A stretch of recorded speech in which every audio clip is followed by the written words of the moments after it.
And so Dharma means values. There are also, just as there are universal physical rules that everybody is required to play by, and if you don't, you get burned. And there are basic psychological rules that if you don't play by, you're going to get burned. And likewise, there are certain moral laws that are universal. And if you contravene those moral laws, you're going to get burned. In other words, you're going to suffer one way or the other. And it's inevitable that human beings suffer because they don't understand these values properly. They're not clear with reference to these values. And so they often make choices with reference to what they want in life and where they're going in life without considering the moral implications. But even if they do, very often their desires and fears are so strong that they will override what they know is right. That's why we have a conscience. It's called a conscience. Right? When you break a rule, then there's a part of you that feels guilty, and that guilt is appropriate because you've broken a rule. That's how the Dharma field, which is conscious, in other words, life is conscious. It's a conscious entity. Right? That's how it tells you that you're out of step, and you need to correct yourself and get back in harmony with reality. And the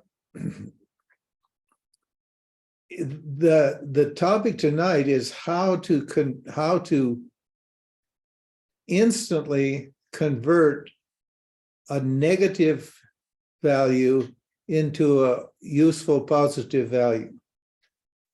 And we're talking instantly now. You should be really. Everybody's attentive now. You know. Oh, wow, great! Instant fast food. Ramji's going to give us some spiritual fast food now. We don't have to do any hard work. Blah blah blah blah blah blah blah blah blah. And where do I sign up? Right. Well, yes, it is instant, but see the but. There's always a but. In every statement, there's always a but. And the but is, values have levels. There are 3 levels of values also. Now, what are those 3 values, levels of values? In the Bhagavad Gita, there's a lovely verse. I can't recall now whether it's the 3rd or 4th chapter. It doesn't matter, because every idea in the Gita is tied to every other idea, and they keep reappearing in all the different chapters. Each chapter emphasizes one or another idea, or introduces a new idea that's related to the previous ideas. But it says that with reference to your desires and fears, desires and fears, as most of you know, are just the opposite side of the same one coin. A fear is a negative desire, and desire is a positive fear. So everything in this world of experience is dualistic. There's an upside and a downside. And when we're dealing with these fears and desires, it says that there's a class of desires that are like smoke and fire. What does it mean, smoke and fire? Well, it means that if you have a smoky fire, let's just say, if you have a smoky fire, it's usually because there's not much wind. Until just today, it's been dead still here, and it's been hard to burn the fire. It's been quite warm, although in our finca here in the campo, it's chilly inside, so we have a fire. The fire, it's hard to get the fire going. Very often the smoke backs up because there's no there's low pressure. And so there's nothing wants to move up. There's no movement operating there. But when it starts to get windy, and it just started getting windy today, it's whistling down from the north. It's the temperature is going to drop by 20 to, I forget what it is, 10 degrees Celsius or thereabouts, I guess. And when that happens, what happens to the smoke that's accumulated on the fire when the wind comes? The wind blows it away. Now, there's a whole class of desires that just appear in you momentarily without any conscious volition, particularly without any history or background. They just appear, and they either look attractive or they look frightening. They're either cause you to shy away and withdraw and run away, or they look juicy and sexy and cause you to yum yum yum, chase them. And those desires will blow away. Many of those the desires, they just, as soon as the wind comes, they blow away. In other words, circumstances change them. Superficial experiences, something else catches your attention, that desire goes away, and you forget about it. So those are desires that you don't have to do anything about. They're taken care of by life. And, particularly now when there's so many thoughts coming through this, as a train of thoughts keeps flooding through your mind, it keeps pushing other thoughts out. You get scattered and you have a hard time actually concentrating because the thoughts are going by so fast you can't hook onto anyone and contemplate or meditate on that. But those desires are not a problem, it says. But there's another one. I've told this story before, but I'll tell it again because it's a good story. I was given a nasty job in an ashram one time, it was a big ashram, and they cooked in these great huge pots, and they always burned the rice on the bottom of the pots. And it was really caked on hard because they're really big, and the heat had to get up to the top to cook it. So the bottom was always more dry, and there was a layer of crusty layer on the bottom that was just more or less, welded to or pasted on the pot. And if you just run a dish rag over it and throw some water on it, it wouldn't affect it at all. So they gave me, big gloves and a scraper and a steel wool and all, woolly stuff. And I had to lean over, and they were huge pots, and scour them out. And that was a hard work. So there's a kind of desire, there's a kind of desire like that, that they're just persistent problems. But those problems will go away if you actually work on them, if you actually do some work. And then there's another that just takes a lot of elbow grease, moving, scrubbing. So churning, you could say, a lot of churning, a lot of thinking, a lot of hard work, and applying the knowledge of yourself to get rid of those persistent desires, fears. And the third kind we don't call those vasana. The first type, smoke and fire, are called vasanas, and the third type are called samskaras. And the middle type are a mixture of the vasanas in the samskaras. In other words, there's a process that happens with the mind over time. Over time, the vasanas, which vasana just means a fragrance. So in other words, so that's just a desire that arises immediately. It's the smell or the fragrance of an action. The vasana just means a perfume that comes from an action.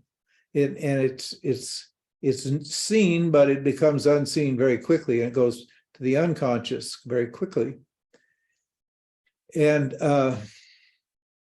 it creates a binding tendency, which is going to take a lot of work to get rid of. Karma yoga, jnana yoga, and upasana yoga are actually the tools you need to what? To clean those vasanas up, those sticky vasanas.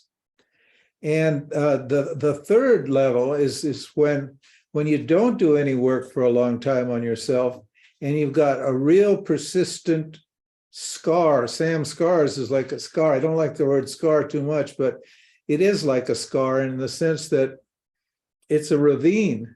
And so your consciousness just keeps running down that ravine.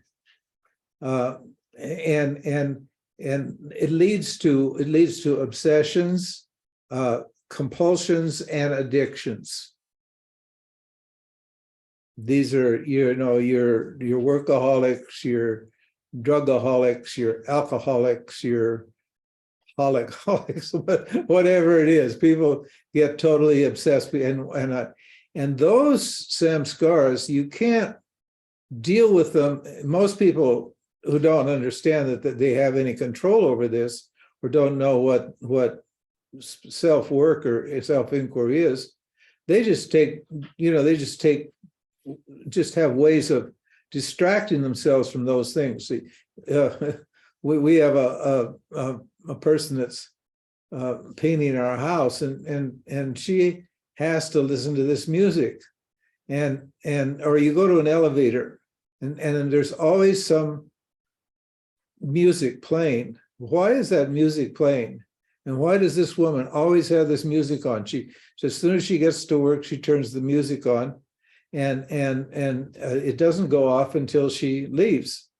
And well, because it distracts her from her issues. She's got all the issues that everybody has, and the music just keeps your attention focused on it, and then you don't think about the stuff. So it just stays hidden in the bottom all the time, and it doesn't come up and get out. Like in the Milky Ocean story, when the gods and the demons were churning, that eventually that poison came up, but churning just means discriminating, means practicing self-knowledge. That stuff didn't come up until the end, because it was way down at the bottom, and it took this huge amount of energy of both your negative and your positive energies to weld it together. With that snake represents the teaching, right? It's the head and the tail. You take the negative power and the positive power, and you put them together, and you get them pulling, and pretty soon that poisonous stuff comes up, and which is what you want. It's not particularly pleasant. In fact, it can be downright unpleasant, but it's what you want. So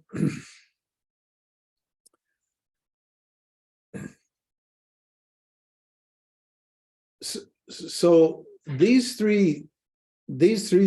values, right? These three levels of values are all addressed by Vedanta, but as I said, it's easy you don't have to worry about the first one because they go away on their own. The second one you need to work on because they're stuck. Yeah, that's where you're stuck. That's why you feel stuck. You feel stuck, and you get bored and frustrated and lonely and so forth and so on. You get all these negative feelings that come up because you're stuck. And the reason you're stuck is because you're glued to these vasanas. And so the only thing that's gonna break that blockage, you could look at it in terms of a time schedule. You have a block, and to get that, as soon as you hit your desire hits an obstacle, what happens? Anger arises. You're coming along, you're going along, you get to what you want, and then boom, there's something in your way, and boom, as soon as you get stuck, what do? You get angry, because it's nice to be in that flow and be getting what you want, but all the time you're getting what? You're getting blocked. And those blockages you can remove. And we're going to show you how to do them instantly tonight. Let's have to keep an eye here on the time. Yeah, I won't get to go through the whole list, and there's plenty, but I'll introduce the principle of how to do it, and then you can make your own list and work on it yourself. And you can come back in about 20 minutes with questions if you want to about it. And then after that you'll have give us a talk. Okay, start running. Just do it. Let's see if it works. Okay, so anyway, so we have this problem, and we need to do some work to get rid of those intermediate level of vasanas. Those vasanas are, as they're getting caked up and layered and layered and layered, they become what?